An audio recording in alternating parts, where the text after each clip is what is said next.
I don't trust my employer. I don't trust the government. I don't trust the banks. I don't trust the currency. I don't trust the debt. I don't trust anything.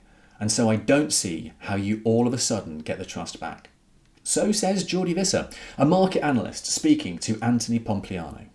And in case anyone from the University of Nottingham is watching, those really are not my views. Now, Visser's argument here is that these conditions around trust are going to contribute to the inevitable rise of Bitcoin. And whether Bitcoin maximalists are right and will not long see the rise of a $1 million Bitcoin, I have no idea.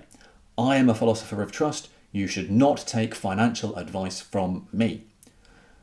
But I am, as a philosopher of trust, interested in what Visser has to say about trust. He doesn't trust his employer, the government, the banks, the currency, the debt. He doesn't trust anything, apparently. And he doesn't see how we all of a sudden go and get that trust back. I think that's a shame for him. But is he representative? And if he is, are there any clues out there as to how we get that trust back? Or rather than just reflect on our own individual intuitions, how about we go and look at some data? I'm going to use the Edelman Trust Barometer. I think it's the largest global trust survey out there and includes a global online survey of the general population conducted in 28 countries with demographically representative samples. And it uses in-depth questions and advanced data analysis to explore the motivations behind public opinion. Doing so, it traces how personal attitudes influence broader societal trends. The survey has run for years, and as I say, I think it's probably the best tool that we have for measuring trust globally. And I'll link to it down below so you can go and check it out for yourselves. So what does the data say? Well, the picture is not entirely rosy. Edelman had more than 33,000 respondents across 28 countries in the most recent survey. And across those countries, we see a net decline in the proportion of people who trust their employer to do what's right, for instance. And that is obviously a bad thing. And if we think that trust requires that we think that others are both competent and ethical, then the finding that only business is seen as both competent and ethical globally has also got to be a concern. But the data doesn't suggest that Visser is entirely representative.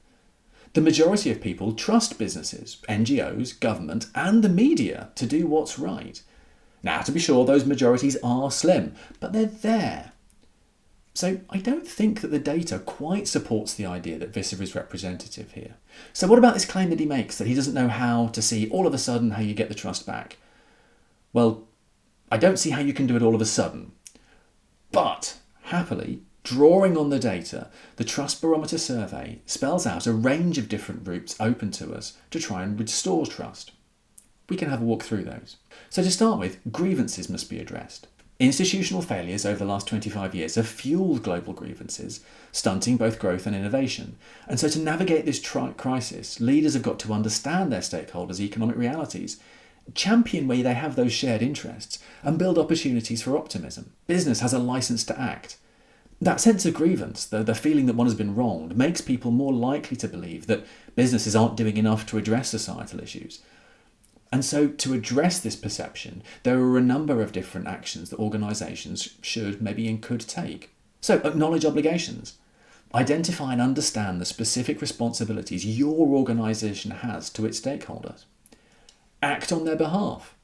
Take tangible steps that demonstrate you are acting in the best interests of those stakeholders. But to be sure, businesses can't act alone.